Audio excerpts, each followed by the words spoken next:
So just a few days ago, I made a video where I talked about how the under-display camera in Samsung's brand spanking new Galaxy Z Fold 3, for me, left quite a bit to be desired. Now, a lot of you guys in the comments said, yeah, the camera quality is not great, but Samsung says it's only there for video conferencing, etc., etc. I got a lot of comments like that, and I hear you, and I understand. However, I'm going to double down on that here today, and I'm going to give you a couple of reasons why I don't buy that as a valid excuse for the poor appearance and poor quality of the under-display camera in the Samsung Galaxy Z Fold 3. But before I jump into that topic, if this is the first time you've been on my channel, please do consider hitting that subscribe button or liking today's video if you do enjoy the content so that you don't miss out on more. Let's jump into it. So I'm far from the only one that thinks that this camera doesn't look good or perform well. You can see here, this is 9 to 5 Google. I'm not really going to read their article. I just want to use their picture because it's a good picture.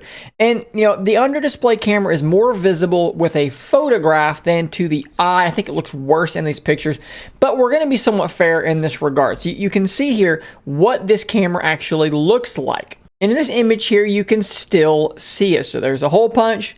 There's that. Is it more hidden? Absolutely. But is it still visible? Absolutely. Then we need to look and see, what does the selfie picture, what does it actually look like when you take a photo? And I showed you these images before. So this is a picture taken by the standard camera. This is a picture taken with the under display camera, and the quality is not great.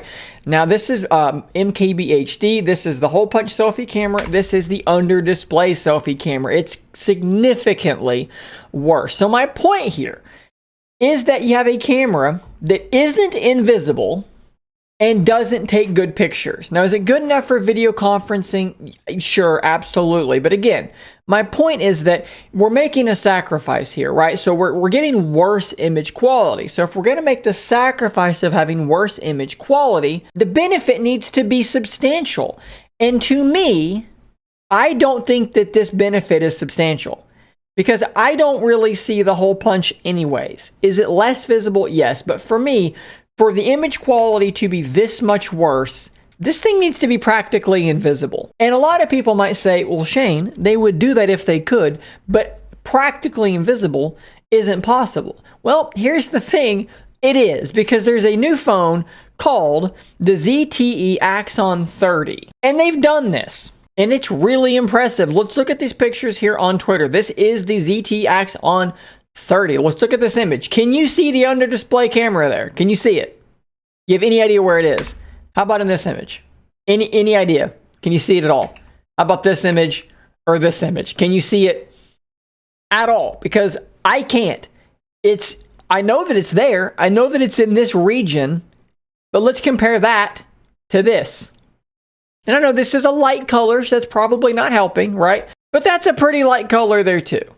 And I can't see it at all. So my point here is that Samsung has been one-upped by a far, far cheaper phone. In fact, this phone is $500. And if you want to know a little bit more about the ZTE Axon 30, it seems like a pretty solid phone. I mean, it's got a really strange looking camera array on the back, but I mean, there's a lot of cameras there. And one of those cameras looks to be absolutely massive. They're saying next gen visuals. I mean, they're really going to be pushing this under display camera because it looks really good, actually. Smart pixel enhancement, all sorts of cool tech that they've wrapped into this UDC. 120 hertz refresh rate, 360 hertz polling, Snapdragon 870, UFS 3.1 storage, 4,200 milliamp hour battery, 65 watt charging. We're talking about a 64 megapixel main camera, 8 megapixel ultra wide, a macro, and a depth lens. If this looks like something interesting to you, there will be a link in the description down below. Now there is another component to this, right? So we got to look at what the actual selfies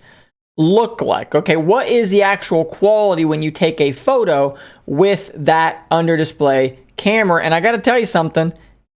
It's about the same. I mean, honestly, is it phenomenal? No, it's not. But is it about, it might be better than that. It might be better than this. It's definitely not worse. So again, that is my point. If you're going to sacrifice image quality to that degree, then I'm sorry, I'm going to expect something that you can get on a $500 phone. And Samsung has fallen short here. And that is why I 100% agree. It's bad. It is bad. I'm sorry, it is. And I know that we can have opinions and you can disagree with me, and that's totally fine. But hopefully now you can see my point. Samsung is one up by a $500 phone. And no, I am not a Galaxy Z Fold hater. I love my Z Fold 2. I wanted to buy a Z Fold 3. In fact, it's something that I came very close to purchasing anyways. I'm just telling you what I think, okay? I'm just being honest. I'm telling the truth here. If you like this content, stay tuned for more just like this. And until next time, stay nerdy, my friends.